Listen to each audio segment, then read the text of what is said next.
For our media presentation, we are going to look at influence tactics. Leaders depend on a number of tactics to cause behavioral or attitudinal changes in others. In fact, there are at least 10 types of tactics that leaders can use to try to influence others. The four most effective tactics have been shown to be rational persuasion, inspirational appeals, consultation, and collaboration.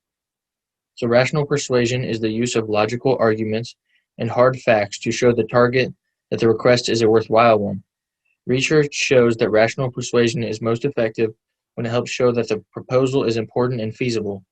Rational persuasion is particularly important because it's the only tactic that is consistently successful in the case of upward influence. So here, Michael can influence his workers by providing facts to show his employees that they will be performing a worthwhile task, such as saying that they should clean up the office because they made a mess. So the next one we'll look at is consultation. Consultation occurs when the target is allowed to participate in deciding how to carry out or implement a request. This tactic increases commitment from the target, who now has a stake in seeing that his or her opinions are valued. So here, Michael can also influence someone by asking them to participate in deciding how to carry out a request. So continuing from the example above, Michael can ask for those workers who helped make the mess how they can clean up the mess efficiently. The next one we'll look at is inspirational appeals. An inspirational appeal is a tactic designed to appeal to the target's values and ideals, thereby creating an emotional or attitudinal reaction. To use this tactic effectively, leaders must have insight into what kinds of things are important to the target. So here in this picture, Michael can be nice and enjoyable with his employees in order to make more influential, such as complimenting work and making jokes in order to lighten the mood and promote happiness. The last one we look at is collaboration. So a leader uses collaboration by attempting to make it easier for the target to complete the request. Collaboration could involve the leader helping complete the task, providing required resources, or removing obstacles that make the completion difficult. So in the last picture here, Michael can be also better influence his employees by making it easier to complete the task he assigns, such as providing trash bags and brooms to clean up the mess from the earlier example. Next, we'll look at the moderately effective influence tactics. They include ingratiation, personal appeals, exchange, and apprising.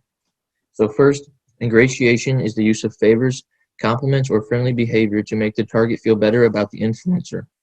You might more commonly hear this referred to as sucking up, especially when used in an upward influence sense. Ingratiation has been shown to be more effective when used as a long-term strategy and not nearly as effective when used immediately prior to making an influence attempt. So here, Michael can be nice and enjoyable with his employees in order to be more influential, such as complimenting work and making jokes in order to lighten the mood and promote happiness. The next one, personal appeals. This occurs when the requester asks for something based on personal friendship or loyalty. The stronger the friendship, the more successful the attempt is likely to be. So here, Michael can use his relationships with his employees to influence them. In the picture, he is seen having good relations with Pam and Dwight, and he could ask Pam to do a task for him, and she would feel more influenced to complete it as she is Michael's friend and likes him.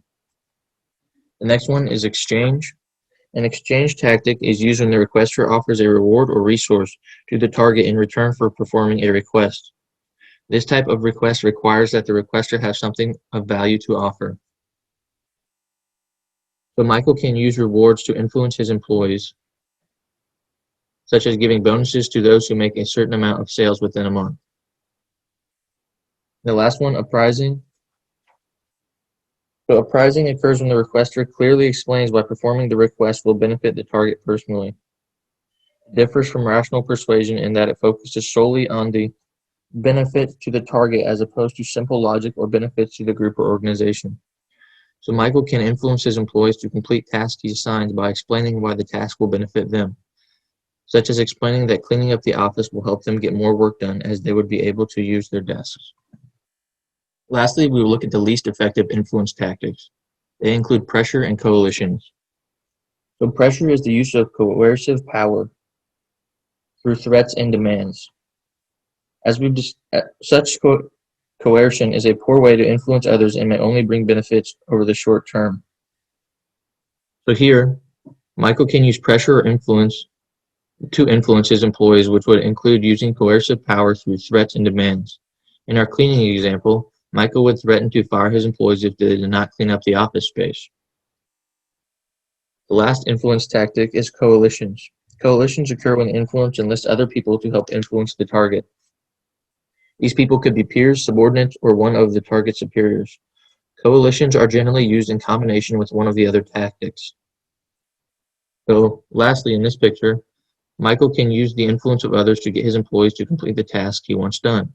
In the picture, Jim and Dwight could be discussing how to influence the employees that Michael chose to complete the task. They could influence the employees with either of the influence tactics and even combinations of the tactics.